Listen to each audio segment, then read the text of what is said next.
السلام علیکم۔ اس ویڈیو میں آپ کو یرکان کے بارے میں تھوڑی سی ہم تفصیل دیں گے، جانکاری دیں گے یرکان کیا ہے اور اس کی کتنی اقسام ہے اور اس کا اصولی علاج جو کہ قانون مفرد اعضاء کے مطابق ہے وہ کیا ہے۔ دیکھیں یرکان کی معنی ہے جسم کی رنگت کا سفید ہو جانا، اس لیے یرکان عبیض سے مراد جسم کا سفید ہو جانا، یرکان اسود سے مراد جسم کا سیاہ ہو جانا اور یرکان اصغر سے مراد جسم کا پیلا ہو جانا۔ اب یہ میں آپ کو تین جو میں نے ابھی آپ کو بتائے ہیں کہ جسم کا سفید ہو جانا، سیاہ ہو جانا یا جسم کا پیلا ہو جانا، یہ کیا ہے۔ ہمارے جسم میں یہ رنگت جو جسم کی تبدیل ہو رہی ہے یرکان کی وجہ سے، جسم میں ہمارے تین اخلاط ہیں، صفرا، سدا، بلغم، یہ ان کی مقدار پر منحصر کرتی ہے۔ اللہ پاک نے عضو رئیس تین پیدا فرمائے ہیں، جگر، دماغ اور دل۔ ان تینوں میں سے جو جسم میں جس کی زیادتی ہوگی وہی مزاج جسم میں پیدا ہو جائے گا۔ جسم کی رنگت عام طور پر اخلاط کی کیمیاوی اعضاء کی تیزی سستی سے یا اس کی کمی بیشی سے ہوتی ہے، یعنی جب کیمیاوی اعضاء میں تحریک ہوتی ہے، یعنی بہت زیادہ ایک عضو تیز ہوتا ہے۔ عضو تیز کیسے ہوتا ہے؟ جیسے کوئی ہم ایک مثال کے طور پر ٹھنڈی چیز کھا لی اور بہت زیادہ کھا لی تو اس وجہ سے دماغ میں تیزی ہوگی تو پھر انسان کی رنگت سفید ہوگی، اس لیے اس کی میں بات کر رہا ہوں۔ تو وہ اپنے عضو رئیس کے مزاج کی خلت پیدا کرنے کے ساتھ ساتھ خون میں سٹور بھی کرنے لگے گا۔ ایک وقت آئے گا کہ وہ خون میں جو خلت پیدا ہو رہی ہے پیدا کرنے کے ساتھ ساتھ اس کو خون میں سٹور کرے گا، اور ایک وقت آئے گا کہ اس کی سٹور کرنے کی جو شدت ہے وہ ظاہر ہونے لگے گی، یعنی اس کی رنگت ظاہر ہونے لگے گی جسم کے حصوں میں، یعنی چہرے کی رنگت سفید جس میں خون کی کمی ظاہر ہوگی، اور دیکھنے والا کہیں گا کہ برا رنگ آپ کا سفید ہے۔ اس لیے بلغم کا رنگ چونکہ سفید ہوتا ہے، بلغم کا رنگ چونکہ سفید ہوتا ہے، اس لیے دماغ کی کیمیاوی تحریک سے بلغم خون میں بڑھ جائے گا، جس سے جسم کا رنگ سفید یا سفیدی مائل ہو جائے گا، پھیکا پھیکا ہو جائے گا۔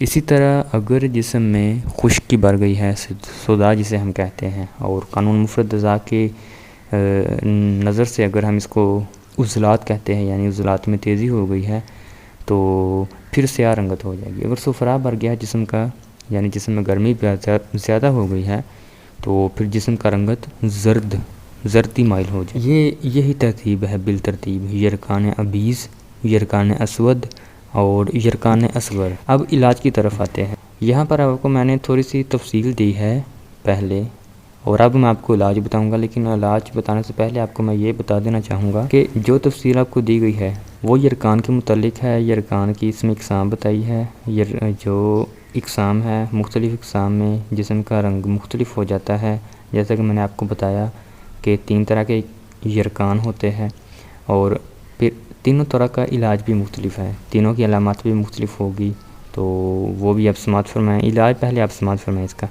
دیکھیں چونکہ یرکان عبیض اعصابی غدی تحریک سے ہوتا ہے، اس لیے اس کا علاج اعصابی عضلاتی غذا سے کیا جاتا ہے، یعنی اعصابی عضلاتی غذا سے یا دوا سے ہوگا، کیونکہ نظریہ مفرد اعضاء میں اگر کیمیاوی اعضاء یا کیمیاوی خلاط اس کو پیدا کرنے کے ساتھ ساتھ خون کے اندر جمع کر رہا ہے تو پھر ہم اس کو مشینی تحریک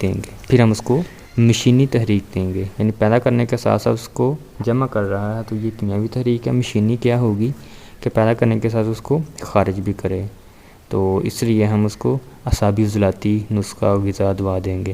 اس مقصد کے لیے نظریہ مفرد اعضاء کے فارماکوپیا کے تمام اعصابی عضلاتی نسخہ جات جو کہ فوری اثر کرتے ہیں وہ ضرورت کے مطابق اب دے سکتے ہیں، یعنی محرک، ملین اور مسہل دے سکتے ہیں۔ اگر کمزوری زیادہ ہو تو مقویات بھی اعصابی عضلاتی دے سکتے ہیں۔